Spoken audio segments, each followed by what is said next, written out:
This summer, I went to Taiwan with a school program called Problems Without Passports, where we faced the issue of a dying language, where we went to record the culture and the language of a group of native Taiwanese people called the Atayals. There are only a few hundred left. Many of the world's languages are endangered, and many of them are already dead.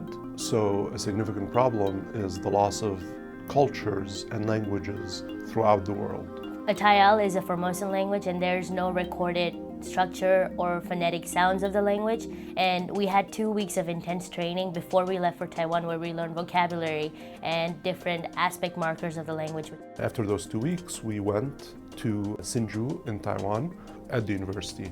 We stayed there for a whole month.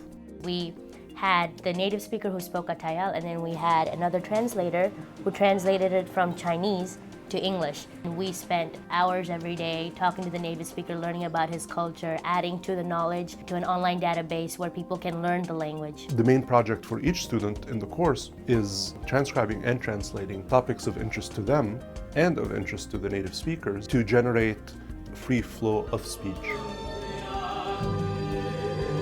My topic was dance and music. I really wanted to know what role their native dance played in the culture. And he told me that during the Japanese occupation, if the women were to dance, they would behead them. And he actually danced with me in the village along with his brother-in-law, which was really impressive.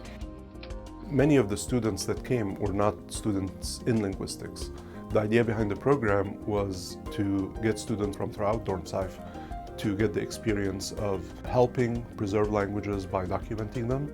One of the exciting parts of the trip was when we actually got a chance to visit the native speakers where they actually lived. We took a trip pretty much all vertical to visit the speakers of the Atayal language.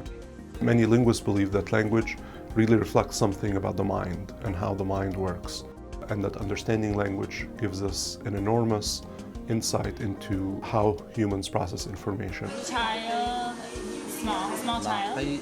Ever since I was young, my dream was to go around the world and record dying languages so that cultures could be preserved and people could know what their history is. USC Dornsife allows that to happen.